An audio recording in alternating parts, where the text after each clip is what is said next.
Hey guys, this is Afro Blue and this is a video response to the Sainted Magnus's question, 10 things I hate about gaming. Let's go. Episodic gaming had a relatively good premise when it was first announced. The idea would be that instead of having one very long development cycle, say 3 years or so, that there would be one game brought out a year, that the game would be released in parts, and that we'd be charged less for each part. It meant that, first of all, gamers wouldn't forget about the series or get tired of it because there'd be constant installments. The developers could work on any feedback on the fly, potentially changing the game that was going to be made as it was coming out, which again was quite a neat idea. And it would just benefit everyone. The reality has been that instead we're getting charged full whack for what's really part 1 of 3 of, what would have been one full game. It's now taking 3 smaller development cycles, which is taking longer than one full development cycle would have done. And unfortunately everything's going this way. Even our movies now are episodic. And I think it's for the fact that a lot of us don't watch TV anymore. So that's where we get, our episodes, our cliffhangers, our ooh, what's going to happen next. Instead of waiting, the next week to see what's going to happen in a TV show, we're waiting 6 months to see what happens in the next game or the next movie. Case in point, the Marvel movies, which are now culminating together into the Avengers movie. That's a whole canon running entirely on movies. Case in point again, Half-Life. Everyone brings up Half-Life when episodic gaming comes around, but it's true. Final Fantasy XIII 2 ends with to be continued, and let's face it, it was a Final Fantasy game where the main story took a measly 20 hours to complete. Everything's doing it. Everything. Digital distribution is another one of those things that sounds like a good idea, and let's face it, it is advantageous for a lot of people who simply don't have the funds to do an actual physical run. It brings down the costs for numerous members of the industry, and then they can pass those savings on occasion onto ourselves. I don't like digital distribution for a couple of reasons though. Number one, with a lot of things I don't technically own it. That's a bit of an issue. If their servers are down, I can't access the game, or if for some reason they just decide to pull it all together, that's it, I got no rights, because what I'm buying is a license, I'm not buying the actual game itself, and that license can be revoked. The other issue is that because it's not a physical copy, there's nothing to hold, there's nothing to say, I spent my money on this. Thin air, it's just doesn't hold that same charm. I like opening a game, I like new game smell, the same way I like, new book smell, for example. I like having things to put on a shelf, I like having things I can display, I like saying, hey, here's my collection. And with digital distribution, I don't get that, and that is a big issue for me. I also wonder, if it goes down the digital distribution route, like I know when my kid arrives, when it gets to a certain age, I can sit them down, I can be like, this is a Mega Drive, this is what your dad used to play when he was like 6 years old, these are fantastic things.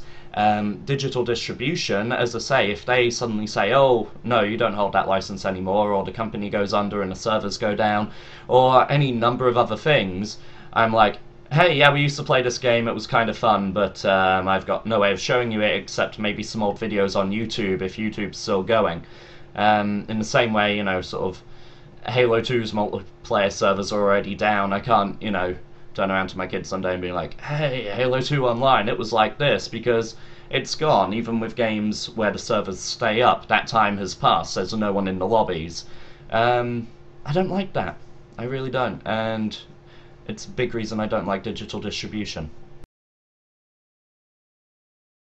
So online play is another one where the idea sounded good, whatever time of day it is, whatever your friends are doing, you can jump online, you can play some multiplayer with someone. Hey, feel like playing some Tekken and all of your friends are at work or have other commitments right now? Jump in, fight a stranger, it's better than fighting the AI, right? There's a few problems with that though. Number one, it killed split screen.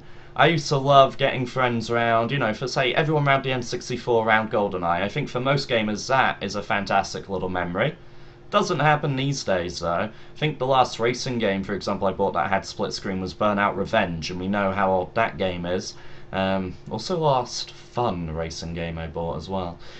At any rate, it just seems to have died. Now, if I want to play a multiplayer game with one of my friends, I have to tell him to get the hell out of my house, go to his house, get online, put on a headset, and then join me in a game.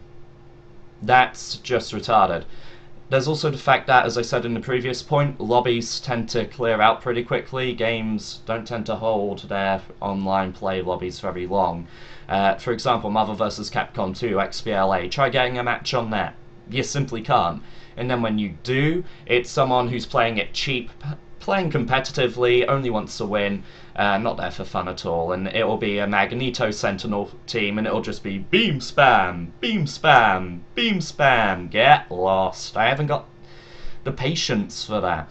And, you know, if you go on, say, Call of Duty or Halo or something like that, there's such a huge skill gap because you're fighting the people who play this game non-stop. They know the maps inside and out, they know every weapon. There's, even with sort of the ranking and leveling systems, there's just no even playing field. Because these guys get bored, start up new accounts on the 1 month free trial, and then just annihilate everyone that way. And, I don't know, there's also voice chat. Oh god, I turn my headset off altogether, or I don't wear it, or I end up muting everyone. I'm not going to go into the 12-year-old screaming obscenities because it's a trope by now. Everyone's talked about that.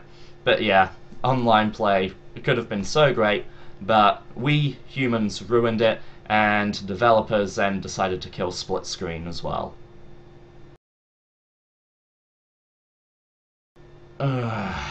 Would it be too obvious if I turned around and cited Call of Duty for this?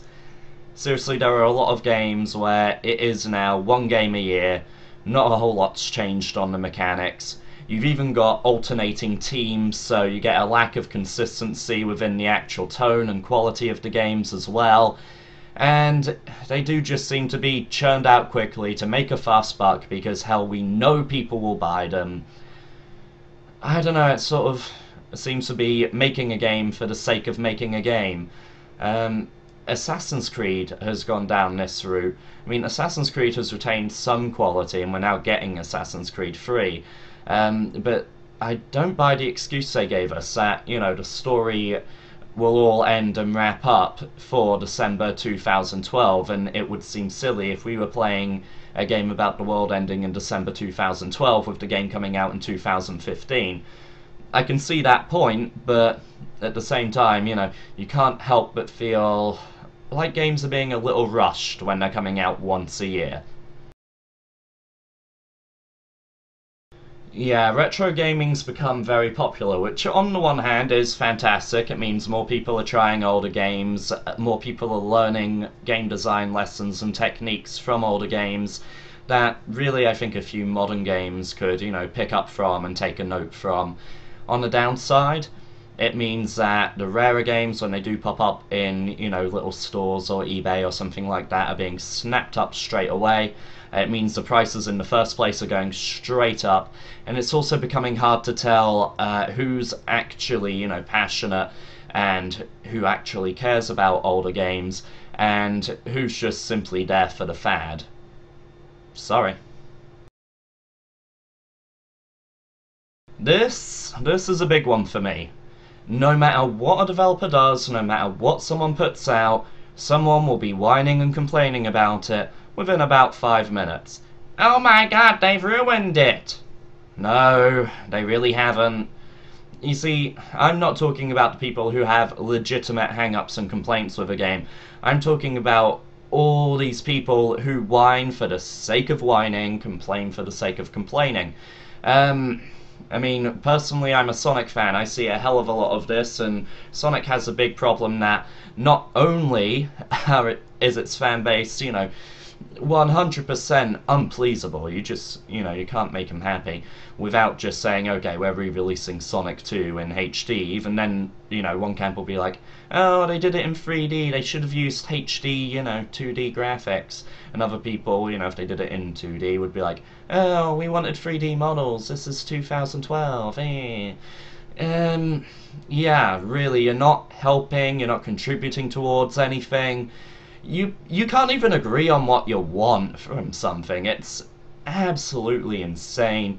And you claim to love these series, you claim to love, these games and what's been done with them in the past, and yet you find fault with everything that comes out. Oh, I absolutely love me some Metal Gear Solid. I just can't stand Metal Gear Solid 2 or 4. That doesn't make sense.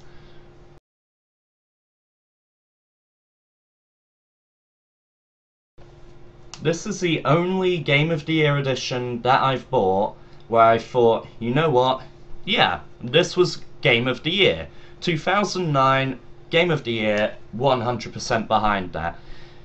And it's also the only Game of the Year edition that I've really bought or ever been interested in, for the fact that, number one, they did it right. They said, okay, here's the game again, we've thrown all of the DLC in there, it's all on the disc now, go ahead, knock yourself out, have fun with it.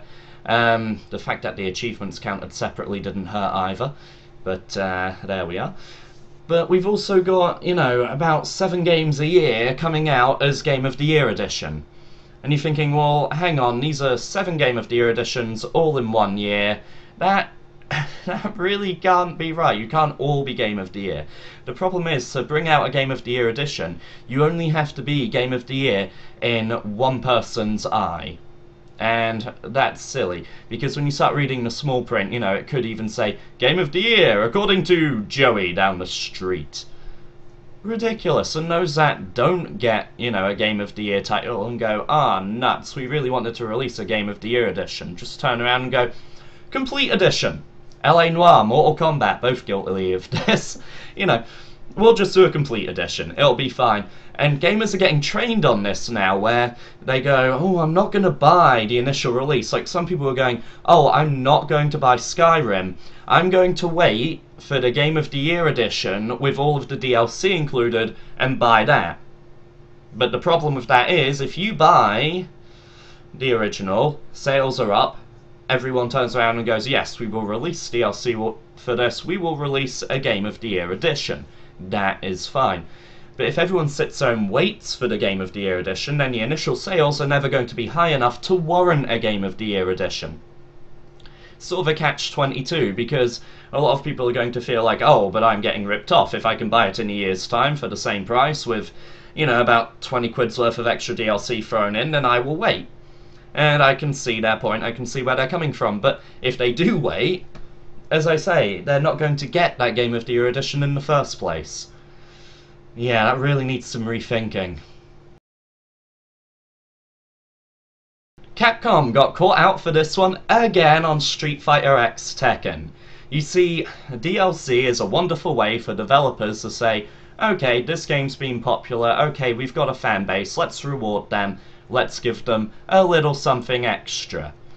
This isn't the case with On The Disc DLC. On The Disc is, you know what, it's finished, it's there, we're just going to lock you out of it for the sake of charging you an extra 5 quid about a month down the line. And that's absolutely despicable, and as I said, unfortunately one of Capcom's favourite practices.